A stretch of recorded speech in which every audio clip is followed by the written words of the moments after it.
चौपाल रे सब बड़ा बडेरा, सब बड़ा बडेरा वो जी, सब लोग लगाया वो जी, ठाकरिया ने समझा वो जी।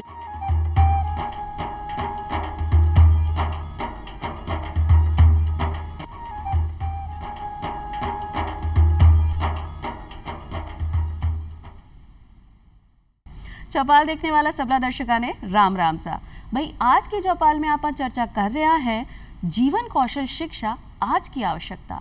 आपना जीवन ने सरल बनावा के लिए, सहज बनावा के लिए जीवन कौशल की आवश्यकता तो पड़ ही है। हर व्यक्ति का जीवन में जीवन कौशल की आवश्यकता है, चाहे वो किशोर अवस्था में हो, युवा अवस्था में हो या वृद्धावस्था में हो। तो आज जीवन कौशल है कि किया अपना जीवन ने आप सहज बना सका, इका बारे में आज आप चर्चा करांगा। और चर्चा करवा के लिए पधारी हैं बबीता राजावत जी, जो कि सहायक निदेशक हैं कार्यालय मुख्य जिला शिक्षा अधिकारी जयपुर से। बबीता जी थाने बहुत बहुत स्वागत करा हाँ आपका चौपाल में। जी हाँ कि आज आप चर्चा कर रहे हैं जीवन कौशल शिक्षा आज की आवश्यकता के ऊपर। तो सबसे पहलो सवाल आई आवे है कि भाई जो जीवन कौशल शिक्षा है वो है कि क्या समझ सका हाँ आपने जीवन कौशल ने आप क्या समझ सका? जीवन कौशल हमारे दैनिक जीवन में आने वाली समस्याओं से निपटने के लिए ऐसी सामर्थ्य, ऐसी शक्ति या ऐसी क्षमताएं पैदा करता है कि हमारे जीवन की चुनौतियों को हम हंसते हंसते और उससे पार हो जाते हैं। या एक पंक्ति में कहें कि जीवन को जीने का सबसे सरल, सहज, सुगम्य तरीका है जीवन कौशल। हम अपने जीवन में आने वाले जितने भी बदलाव हैं उनमें हम परेशान नहीं हों, उन स्किल्स का उपयोग करके, उन कौशलों का उपयोग करके हम उन बदलावों में भी असंख्य आशाएं ढूंढ लेवें, असंख्य जो है खुशी के जगह ढूंढें। और यह संभव हो पाता है जीवन कौशल से।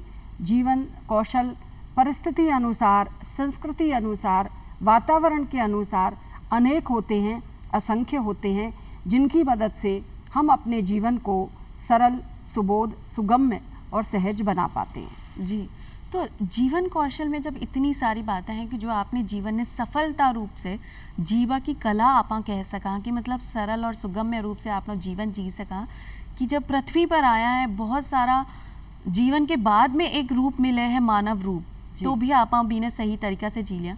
तो जीवन कौशल को आपना जीवन में महत्व क्या है? जीवन कौशल का महत्व बहुत अधिक है। जैसा कि अभी आप बोल रहे हैं, बचपन से लेके और वृद्धावस्था तक इन कौशलों की आवश्यकता होती है। बचपन में वृद्धि का नियम चलता है, वृद्धि में धीरे धीरे बढ़त होती है, किशोरावस्था में आते हैं, किशोरावस्था से युवावस्था, युवावस्था से हम लोग एक जिम्मेदार नागरिक और तदुपरांत हम लोग अपना कार्य करके वृद्धावस्था की ओर जाते हैं। प्रत्येक अवस्था में जीवन कौशल आवश्यक है। यूँ कहें कि जीवन के इन कौशलों के बिना हमारा जीवन सहज रूप में जीना निरर्थक होता है।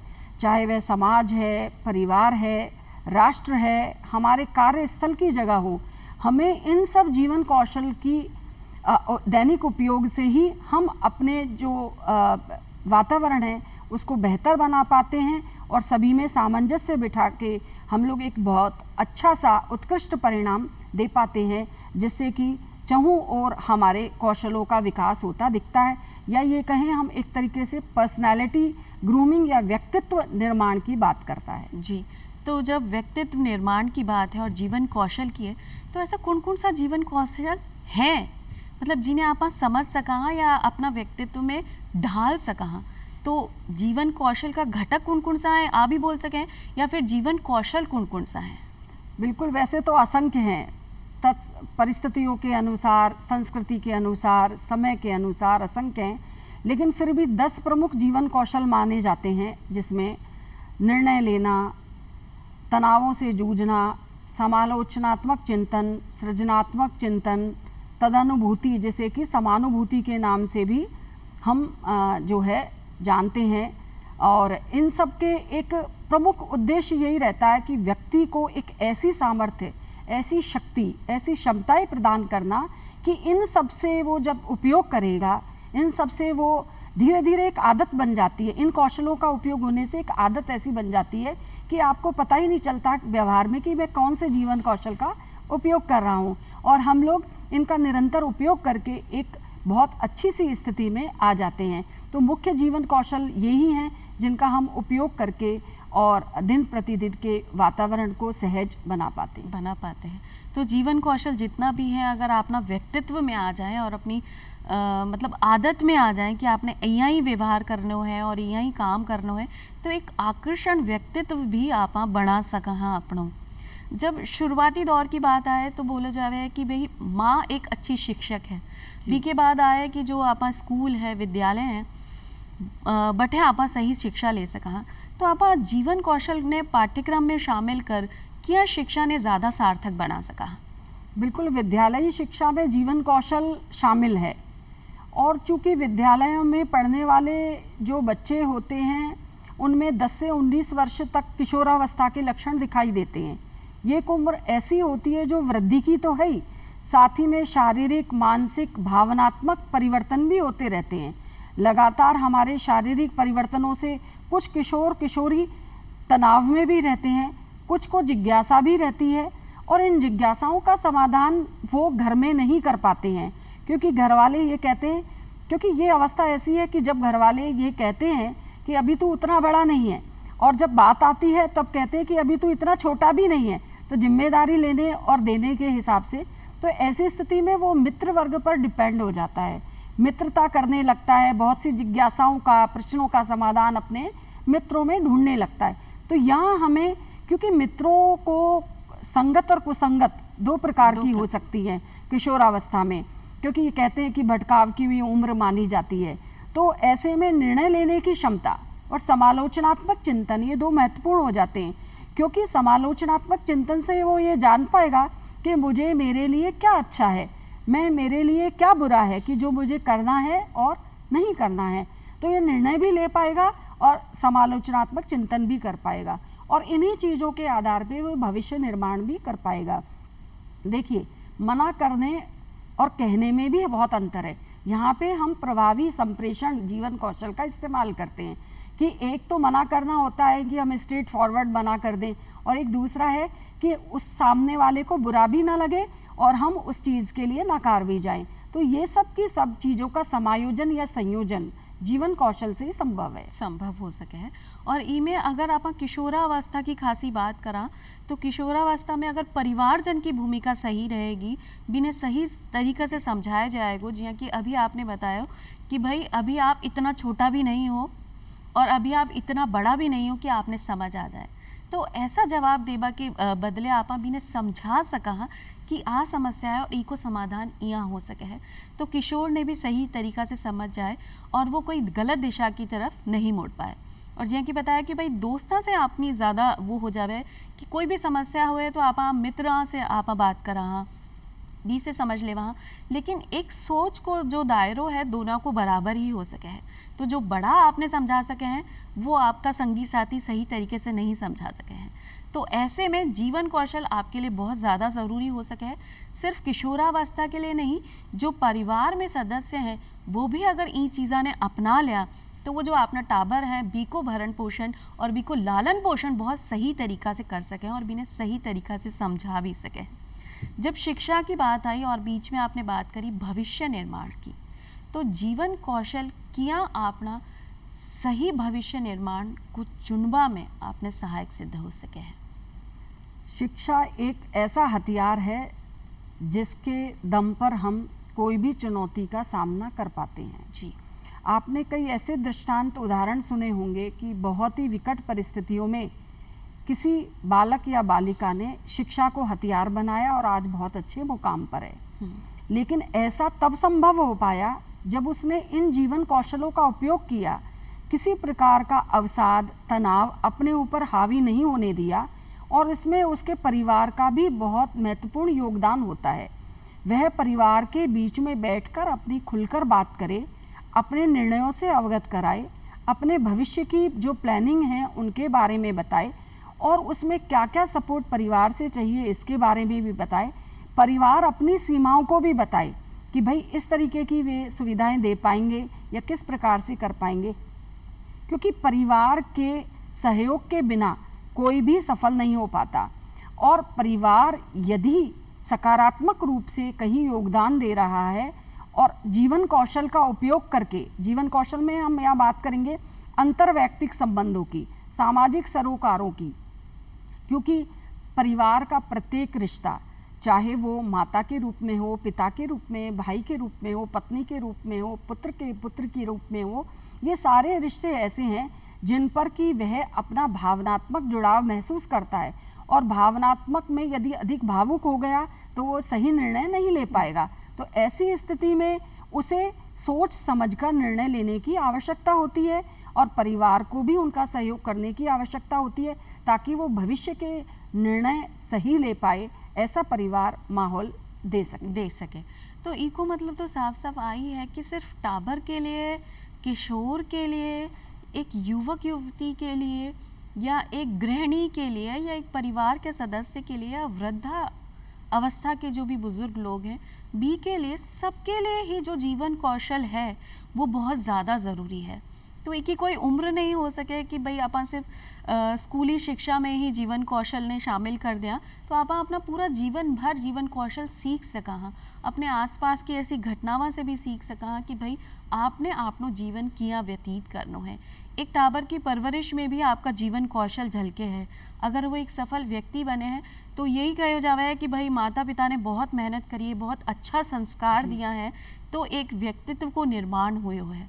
और इमें ही अगर आपा पीछे रह जावा या इमें ही आपा कोई ऊक चूक हो जाए या आपा ध्यान नहीं दे पावा, तो भी यही कहो जावे कि भाई माता पिता की परवरिश में ही कोई कमी रह गई है, तो जो व्यक्ति है भी को व्यक्तित्व निर्माण सही नहीं है और वो गलत दिशा में हो गया। तो सही मायना में तो यही कह सका कि मतलब हर उम्र का व्यक्ति के लिए जीवन कौशल शिक्षा बहुत ज़्यादा आवश्यक है और बिना अपना जीवन में भी आपने अपना लेना चाहिए। एक समस्या आपने खासकर किशोरा में आ रहा है कि कई बार ऐसी समस्या आए तो वो कई बार तनाव में चला जाए। तनाव तक तो ठीक है कि तनाव ठीक हो सके, लेकिन जब एक अवसाद की स्थिति आ जावे है तो एक किशोर ने अवसाद से निकालवा में जीवन कौशल किया महत्वपूर्ण हो सके हैं या कोई भूमिका निभा सके हैं। तनाव और अवसाद किशोर के संग ये दूसरा पहलू बन गए हैं। सफल नहीं हुए तो तनाव, असफल हो गए तो तनाव, मनवाफिक चीज़ें नहीं मिली तो तनाव, भविष्य में जितना सोच रखा था उतना प्राप्त नहीं किया तो तनाव।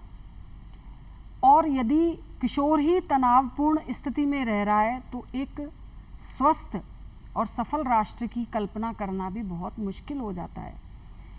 हम यहाँ पर जो समस्याओं से और तनावों से जूझने वाला जो जीवन कौशल है वहाँ का उपयोग करेंगे, ताकि हम उन समस्याओं और तनावों को जब ऐसी स्थिति आए तो बहुत हल्का बनाकर उनको जीत जाएं। जी, कई बार आपने साक्षात्कारों में पढ़ा होगा कि एक बार नहीं, दो बार नहीं, तीन बार नहीं, चौथी बार में कोई सफल हुआ है, बड़े पदों पर पहुँचे हैं। तो ये सब सोच ही तो है कि वो तनावों में नहीं गया, उसने उन तनावों में भी एक मार्ग ढूंढा, विकल्प ढूंढा, अपनी सामर्थ्य और शक्ति को और मजबूत किया और वह आगे चला गया। हम यहाँ तनाव की ही बात नहीं करें, यहाँ पे स्वास्थ्य को लेकर भी तनाव है किशोरों के मन में, क्योंकि यह ऐसी होती है स्थिति कि हम कई चीज़ों को हम घर में नहीं बता सकते। ये एक ऐसा काल है जबकि हमें जोखिमपूर्ण व्यवहार हमारे स्वास्थ्य को एक तरीके से चैलेंज कर सकता है, चुनौती कर सकता है। यहाँ पर हम किशोरों में इन स्वास्थ्य के जो जोखिमपूर्ण व्यवहार है उनको भी हम बताते हैं, उनको सिखाते हैं, अनवरत प्रयोग और उनको चौकन्ना रहने की भी बात करते हैं। तो समाज स्वस्थ, समाज मानसिक रूप से स्वस्थ, समाज भावनात्मक रूप से स्वस्थ और शारीरिक तो है ही।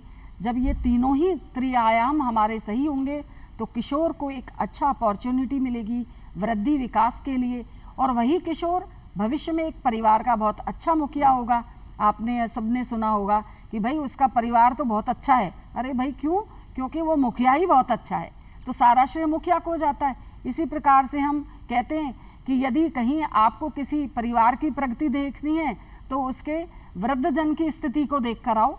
यदि वृद्धजन सुखी है तो परिवार सुखी है। तो ये सब एक स्किल ही है जो कि धीरे धीरे पीढ़ी दर पीढ़ी रूपांतरित हस्तांतरित होते रहते हैं। तो इन्हें आप संस्कार को नाम भी दे सका कि जो जीवन जी रहा है, जो अपना बड़ा बुजुर्ग जिया जी तो हा, और आपने समझाता हा कि भाई जो अपना काम है, अपना अधिकार तो है ही, साथ ही साथ अपना कर्तव्य पे भी आपने ध्यान देना चाहिए। तो व्यक्तिगत निर्माण में अधिकार और कर्तव्य में सामंजस्य बने रहे बी में जीवन कौशल किया सहायक हो सके।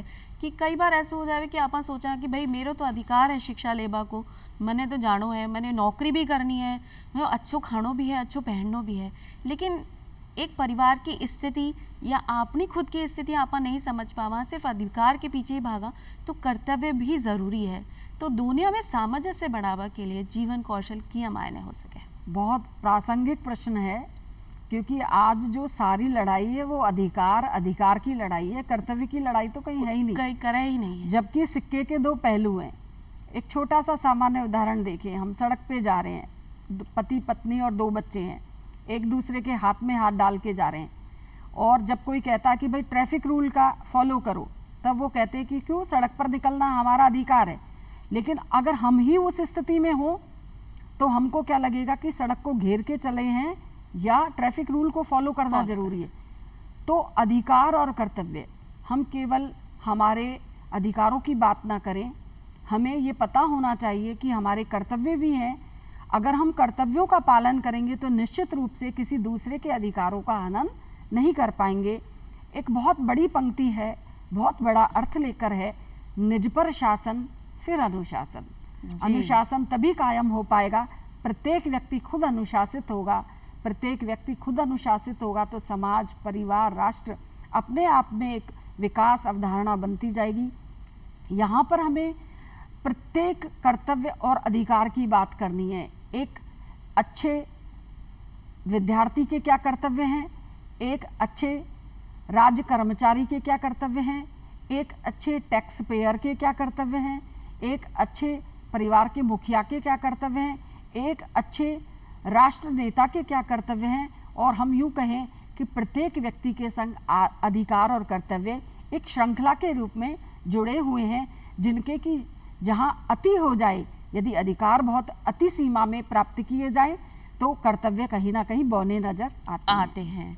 जी हाँ, कि आपने इतनी चोखी बात कर दी कि हर व्यक्ति हर पद पर जो भी आसीन है, चाहे घर परिवार का है या बड़ा पद पर आसीन है, सबका कर्तव्य भी मायने रखे। भी यही आपनी आम जनता का भी, जिया कि आपका और मेरा भी एक कर्तव्य है कि समाज के प्रति जिम्मेदारी अपनी होनी चाहिए। आप मांग तो बहुत सारी कर लिया कि भाई सड़कें भी बननी चाहिए, पानी भी व्यवस्थित होना चाहिए, स्वास्थ्य की भी पूरी आपने सुविधा मिलनी चाहिए, है ना, खान पीन की भी आपनी पूरी व्यवस्था होनी चाहिए। लेकिन आपनी जिम्मेदारी भी है जो अपना प्राकृतिक संसाधन है भी आपा सहेज कर रखा। या कि आपने सबने पता है कि जल की कमी है, तो अगर आप ही नहीं जल बचावेंगा तो आपके पास तो जल कट ही मारो। तो मतलब आपके पास अधिकार तो है, लेकिन भी को गलत उपयोग ना कर कर आपनो कर्तव्य भी ध्यान रखो और आपने समाज के प्रति जो जिम्मेदारी है बी को भी समय पर निर्वहन करते रहो। एक जब जीवन की बात आवे है तो पग पग पर आपने निर्णय लेना पड़े हैं। आपने पढ़ाई करनी है तो कौन सी पढ़ाई करनी है, अभी आपनो निर्णय है। आपने उम्र हो गई है, शादी करनी है कि नहीं करनी है, ये भी एक निर्णय है। 2 नौकरियां आपने पास है तो कौन सी नौकरियां आपने करनी चाहिए, वो भी एक निर्णय है। तो क्या आपा अपनी निर्णय क्षमता ने बढ़ा सका जीवन कौशल के जरिए? निर्णय लेना अपने भविष्य का बहुत बड़ा पायदान है। एक गलत निर्णय पूरे भविष्य को बना भी सकता है, बिगाड़ भी सकता है। निर्णय लेने में हमारा व्यक्तित्व निखरता भी है और बिखरता भी है। निर्णय लेने में एक परिवार की सामूहिक साझेदारी भी आवश्यक होती है। व्यक्ति यदि खुद निर्णय लेगा तो हो सकता है कि वो एकांगी पक्ष को सोचे।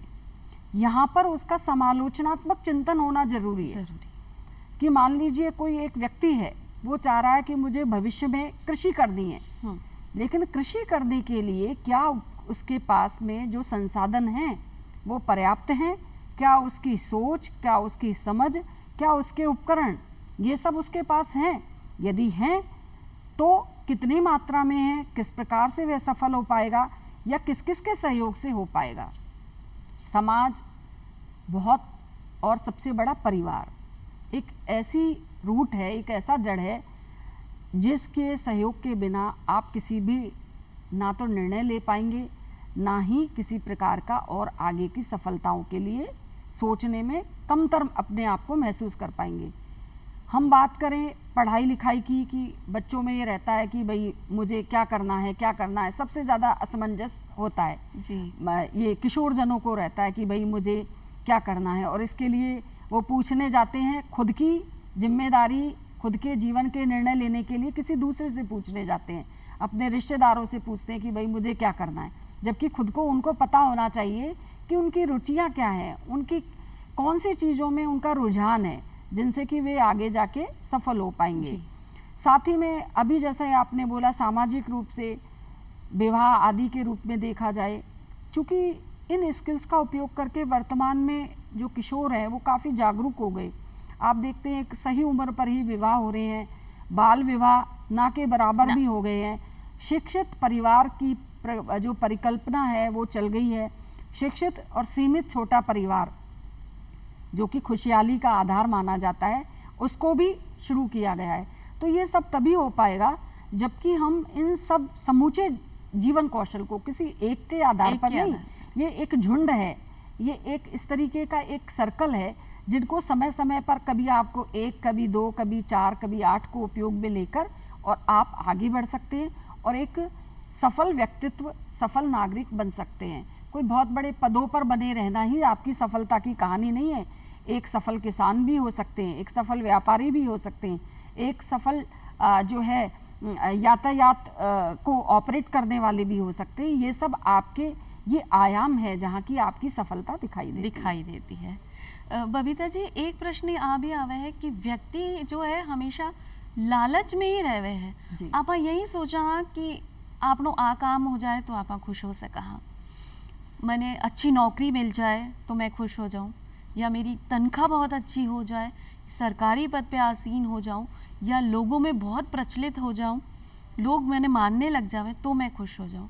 लेकिन जो आपनी रोज़मर्रा की छोटी छोटी खुशियां हैं ना, बिने आपा नकार दे वहाँ, तो जीवन कौशल काई कहवे कि छोटी छोटी जो खुशियां हैं बिने इकट्ठा करा, या एक बड़ी खुशी के लिए आपनो आज व्यर्थ गवा दिया।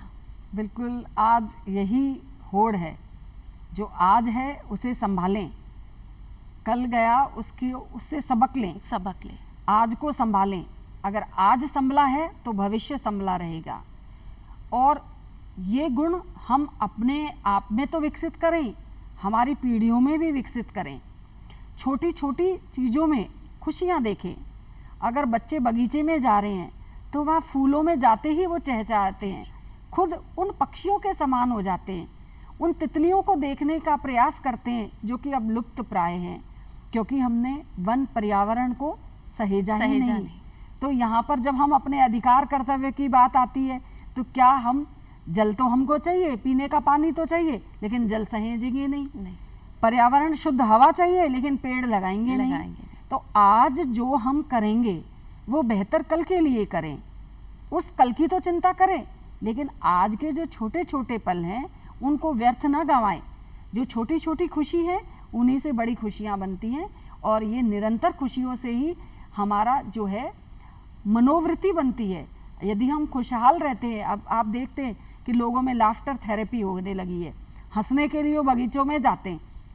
पहले लोग हंसने के लिए बगीचों में नहीं जाते थे, वो घरों में ही इस प्रकार का माहौल बनता था कि वे सदैव हंसते मुस्कुराते रहते थे। और वर्तमान में हम वहाँ जाके कर रहे हैं, तो क्यों ना हम सब मिलकर एक संकल्प लें कि हम एक ऐसा माहौल बनाएं कि खुशियाँ हमारे घर में ही हों, हम खुशियों के लिए कहीं बाग बगीचे में ना जाने की जरूरत ना पड़े। अपना परिवार में ही ऐसा छोटा छोटा पल आप ढूंढ सका जिसमें अपनी बात दूसरा से, बड़ा से, छोटा से साझा कर सका, अपनी समस्याएं साझा कर सका, जिसे आज को जो वर्तमान है जिन्हें आप खुशी से जी सका। भविष्य की चिंता ज़रूर होवे है, लेकिन भविष्य के चक्कर में आज अगर वर्तमान खो दियो तो आपने पास कुछ ही नहीं है। जो कल है वो कभी आपको वर्तमान भी होगा। इसलिए हमेशा आज मर जिंदा रहना चाहिए और अपनी आज की जो खुशियां हैं बीने सहेज रखना चाहिए।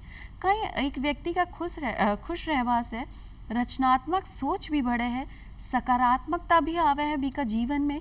जिया कि जीवन कौशल को एक बहुत बड़ो मंत्र है कि भाई रचनात्मकता बनी रहनी चाहिए और एक सकारात्मकता बनी रहनी चाहिए। बिल्कुल, रचनात्मक सोच निरंतरता और वृद्धि के लिए बहुत जरूरी है। हम एक छोटे से उदाहरण से देखें, हर माह में हमारे भारतीय तीर्थ, त्योहार, उत्सव, मनोरंजन आते हैं। हाँ। कभी एक माह में एक, कभी 2 या 3, निरंतरता बनी रहती है। ये उत्सव, ये मनोरंजन या तीज त्योहार हमें एक ऐसा माहौल देते हैं कि हम इनमें रचनात्मक भी रहें। दीपावली पे घर को सजाएं भी, बुहारें भी, स्वच्छता भी रखें और साथ में उसके पश्चात जब हमारे त्योहार आते हैं उसमें अपने आप को भी शारीरिक रूप से फिट रखें। तो ये सब चीज़ें तभी संभव है जबकि हमारी सोच रचनात्मक होगी, हो सके। कुछ अलग करने की चाह, तो वो जो लगातार जीवन छोटे-छोटे। कौशल है जी। वो आपने आ ही सिखाया है कि भाई आपनो जीवन जो है सरल भी हो, सहज भी हो, रचनात्मक भी हो और खुशहाल भी हो। तो जीवन कौशल का बहुत सारा पड़ाव है जो आप धीरे धीरे सीख सका हाँ या कोई पाठ्यक्रम के जरिए सीख सका हाँ। बबीता जी थे आया और इतनी चोखी जानकारी और इतनी अच्छी चर्चा जीवन कौशल के ऊपर की, आपने धन्यवाद देना चाहा। और आज मैं चाला हाँ फिर मिलांगा एक नई जानकारी के साथ, तब तक के लिए राम राम साहब।